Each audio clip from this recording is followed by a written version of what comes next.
Support comes from the Missouri Forest Products Association, committed to conservation and careful management of the state's forests to make them more resilient and better habitats for wildlife. ChooseWood.com. This is St. Louis on the Air from St. Louis Public Radio. I'm Elaine Cha.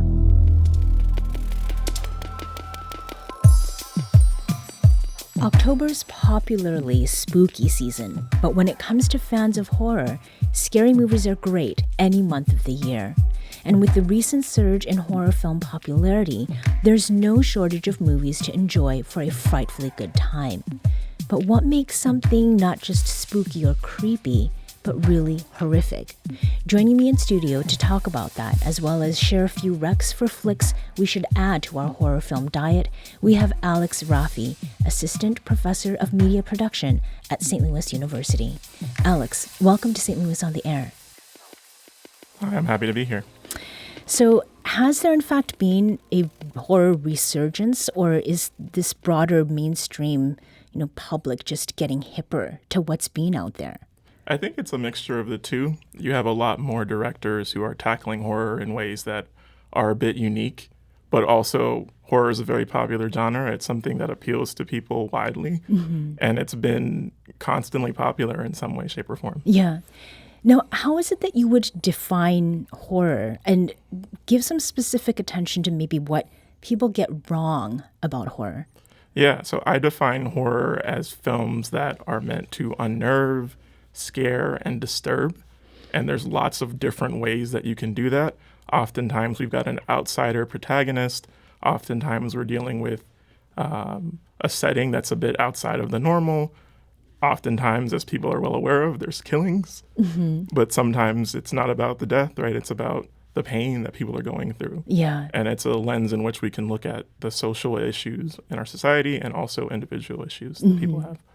So the first film that you, Alex, personally saw that freaked you the F out, what was that? It's embarrassing. I was a bit of a scaredy cat. There was a not horror film called The Saintly Switch. It's a David Alan Grier film. And there's one picture in that movie that scared me. What was Nightmares. It's like this voodoo person in this dark attic, and I terrified. And I'm like 5 or 6 watching it on Blockbuster Rental. Okay. Scared. So what was the first one then you watched and enjoyed? I think the first one that I really, really watched and enjoyed as a horror movie, thinking about it, Night of the Living Dead, the 1968 film. Okay, so these are older films then.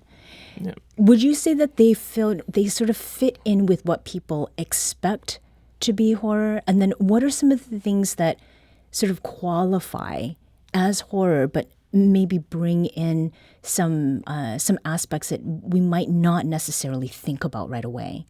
Yeah, so I do think older films qualify as horror. One of the things that often gets people to not watch them is the special effects of the era sometimes aren't the best. So that can be a barrier for folks with a film like Night of the Living Dead. But they still fit under the umbrella. They still are addressing social issues or personal issues with body. Night of the Living Dead is a zombie movie. So zombies are kind of quintessential horror for a lot of people. Right. So what I understand is that the movie Silence of the Lambs is one of your favorites. What is it about that film that really that's really stuck with you? Yeah, I'm a bit of a cerebral person, and psychological thriller and psychological horror are big appeals for me. I think with true crime being very popular, that kind of film where it is about a serial killer and Jodie Foster's character is enlisting the help of another serial killer to kind of track him down is very much in line with what people are watching in terms of the nonfiction space. So if people haven't seen that movie, they'd probably really enjoy getting into the psychology of a killer like Hannibal Lecter and understanding Buffalo Bill. Yeah. And as far as the visuals go, was there a visual in that film that stayed in your mind, like one of those things where once you see it, you can't unsee it? Absolutely. I don't want to give a spoiler, but Hannibal Lecter kills a lot of people with an everyday object. And the way that scene sets up baffling. Yeah. Anthony Hopkins' masterclass in acting, the cinematography in the film in general was just amazing. But there's also a social underpinning in that Jodie Foster's character is one of the only female agents dealing with a lot of paternalism and, Right. and that. And Misogyny, all of that. Yeah, all of that. So how is it, Alex, that you would describe the difference between a thriller and a horror film? Because I do think of Silence of the Lambs, that is, as being a thriller with horrific elements in it. I mean, is there a big difference? There is a big difference when you're thinking about horror films as like monster movies, when you're thinking about vampires. But I think there's always a thriller element.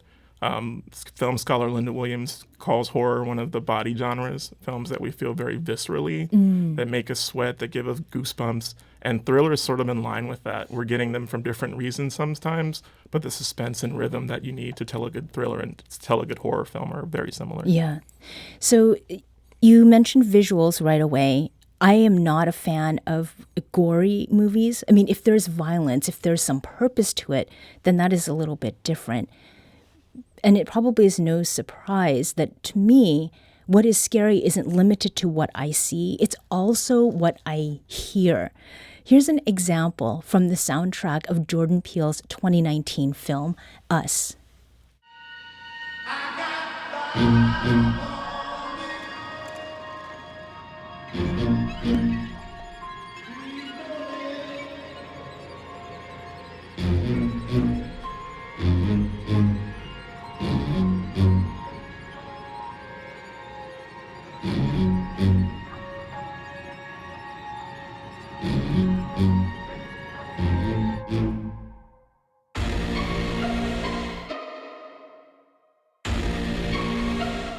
So that is I Got Five on It. It's originally by the Loonies, and it came out in '95. The song was remixed for Jordan Peele's 2019 film, Us.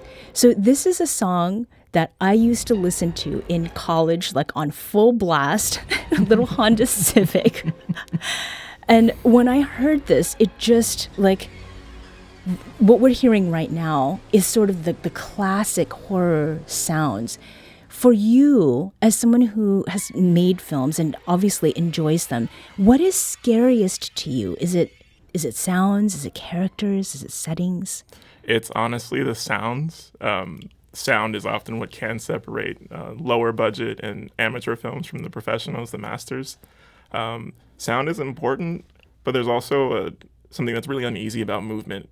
Another Jordan Peele associated film is Candyman, the remake or the continuation.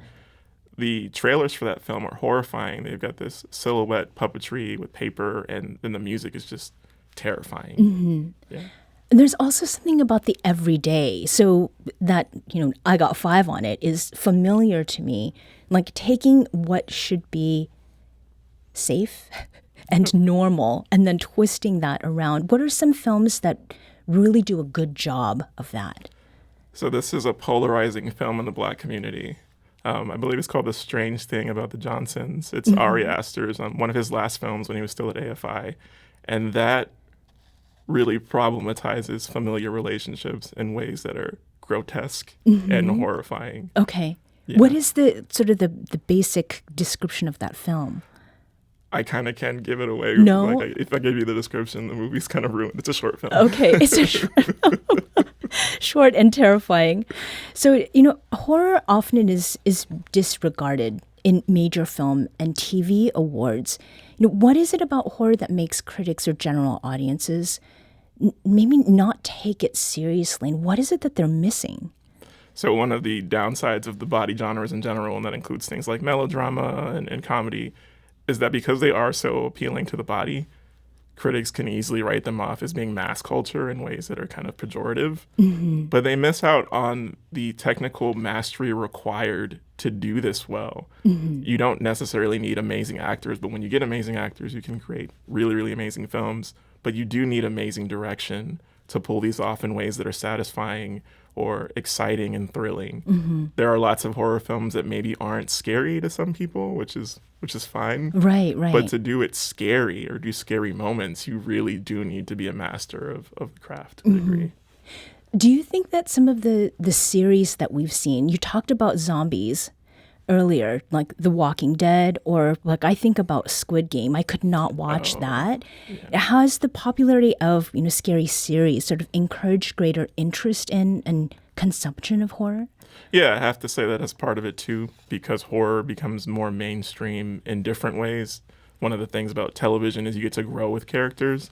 And I think that space for seeing characters in these horrific environments over time gives us a bit of a empathy and a more intuition when we're looking at shorter stories like movies. Mm-hmm.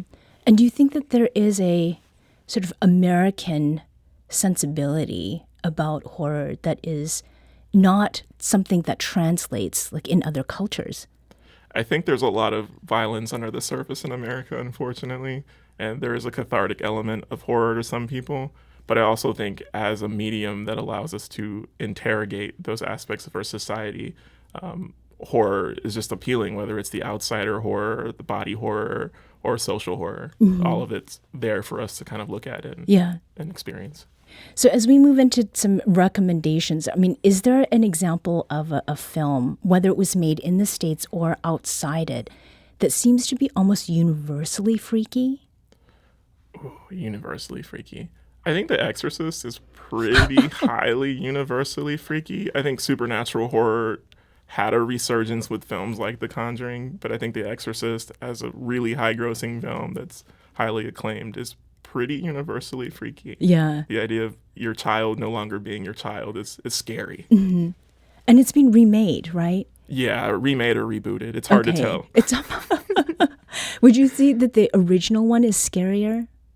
I haven't seen the newest version. I think the original one is probably scarier. Okay. Just saying, because they do a lot more spectacle with the newer versions. So in this last minute, what would be 2 films, just the titles, that you would recommend for people who are chickens, but would really enjoy the films? If you're a chicken, you probably shouldn't watch this film, but I want you to give it a chance. John Carpenter's The Thing. Okay. Is an amazing movie. It's an alien movie. It's amazing.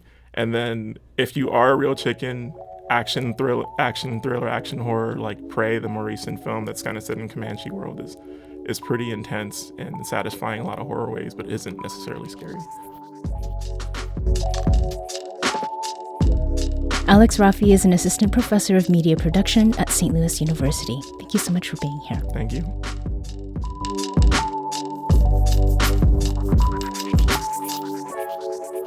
This episode was produced by Maya Norfleet. Our audio engineer is Aaron Dorr. This podcast was mixed and edited by Aaron. Our executive producer is Alex Hoyer. St. Louis on the Air is a production of St. Louis Public Radio. Understanding starts here. St. Louis on the Air proudly supports local artists by using music from Life Creative Group. Do you find yourself regularly listening to episodes of St. Louis on the Air? Suggest us to a friend you think might enjoy our conversations, and leave us a review and rating on Apple Podcasts on the App Store. It's the simplest way to help people discover our show. Thank you. St. Louis Public Radio is a member-supported service of the University of Missouri St. Louis.